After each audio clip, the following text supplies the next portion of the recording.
اور اس کا ایک واقعہ بھی، حضرت عمر ہمیشہ حضرت ابو بکر سے نہ کوشش کرتے تھے آگے نکل جاؤں، آگے نکل جاؤں، آگے نکل جاؤں، ساری زندگی موقع نہ بن سکا۔ تبوک کا موقع آیا تو اللہ کے نبی نے کہا مال خرچ کرو۔ عثمان رضی اللہ تعالیٰ نے 10,000 لشکر کا سارا سامان تیار کیا، ان کی سواریاں، ان کا راشن کے لیے تھیلوں کو بند کرنے کے لیے دھاگے تک اپنے گھر سے دیے، اور 300 دینار اوپر دیے۔ تو اللہ کے نبی کی جھولی میں وہ 300 دینار پڑے تھے یوں، اور آپ ان دیناروں کو اٹھا کے یوں فرما رہے تھے ما علی عثمان اللہ یعمل بعدا، عثمان آج کے بعد کچھ بھی نہ کرے تو جنت واجب ہوگی۔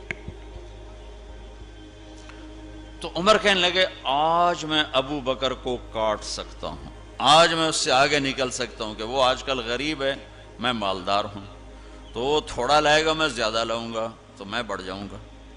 لہٰذا انہوں نے اپنے مال کا آدھا حصہ، آدھا گھر میں رکھا اور آدھا لے کر آئے۔ ابو بکر نے جھاڑو پھیر دیا، جو کچھ تھا وہ سارا سمیٹ کے لے آئے۔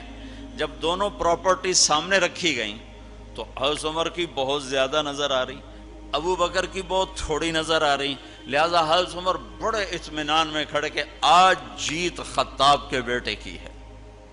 میں قربان جاؤں، اللہ رسول تو جانتے ہیں کہ کون کیا کر کے آیا ہے، تو میرے نبی نے سوال ہی بدل دیا جو اس موقع کا سوال ہی نہیں۔ کوئی آدمی مسجد میں چندہ دینے جائے، مدرسے میں چندہ دینے جائے، کہا جی مول صاحب یہ 1 لاکھ روپیہ ہے مدرسے کے لیے، مسجد کے لیے۔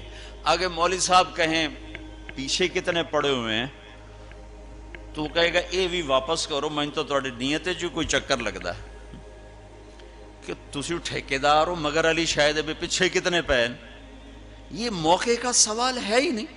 مولوی صاحب کو چاہیے جی جزاک اللہ، یہ لیجئے رسید، بسم اللہ، پھر بھی موقع آئے تو دیتے رہیں۔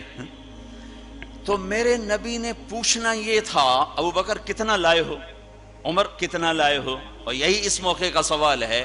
لیکن اللہ رسول جانتے ہیں کہ کس کے مال میں وزن زیادہ ہے، تو میرے نبی نے سوال بدل دیا، فرمایا عمر ما خلفت، واہ واہ عمر پیچھے کیا چھوڑ کے آئے ہو؟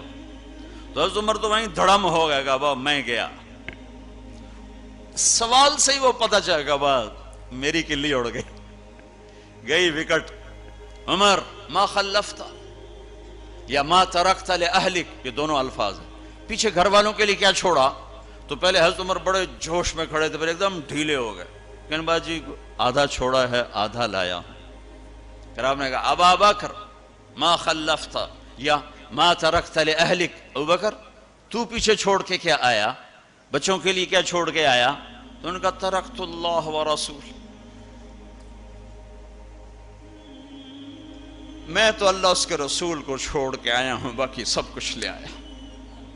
تو اس پر عمر کہنے لگے ابو بکر میں نہیں تجھ سے آگے بڑھ سکتا، کوئی بھی تجھ سے آگے نہیں بڑھ سکتا۔ اپنے کپڑے بھی دے دیے، اور ایک ٹاٹ تھا وہ پہن کر اس کو کانٹوں سے سی لیا۔ تو جبریل آئے، کہنے لگے یا رسول اللہ، اللہ تعالیٰ پوچھ رہے ہیں کہ ابو بکر نے یہ ٹاٹ کیوں پہنا ہوا ہے؟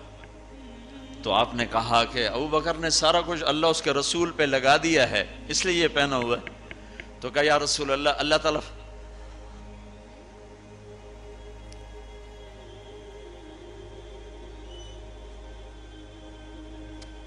تعالیٰ فرما رہے ہیں ابو بکر سے پوچھو مجھ سے راضی تو ہے،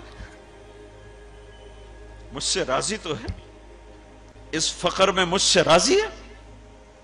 میں تو اتنا سفر کر کے آیا ہوں، حالانکہ ابھی 4 دن پہلے میں 12 ملکوں کا 10 ملکوں کا سفر کر کے ہوں، ساری ہڈیوں میں درد ہے، میں اس لیے آیا ہوں کہ چلو کوئی بخشش کا بہانہ مل جائے، کوئی بخشش کا بہانہ مل جائے، اللہ راضی ہو جائے۔ آپ سارے اس لیے حج پہ جا رہے ہو کہ اللہ راضی ہو جائے، جو سارے جہان سے کہتا ہے مجھے راضی کر، وہ کہہ رہا ہے ابو بکر سے پوچھو مجھ سے راضی تو ہے۔ تو آپ نے کہا ابو بکر تیرا رب تجھے سلام بھی کہہ رہا ہے اور پوچھ رہا ہے کہ راضی ہو؟ تو ابو بکر کی چیخیں نکلی، میں اپنے رب سے راضی، میں اپنے رب سے راضی، میں اپنے رب سے راضی۔ میرے بھائیو بہنوں، زندگی ایسے گزار کے مرو کہ اللہ کو ملو تو اللہ خوش ہو کے مل رہا، ایسے نہ مرو کہ اللہ کی بارگاہ میں پیش کیے جا رہے ہوں مجرم بن کر، قیدی بن کر۔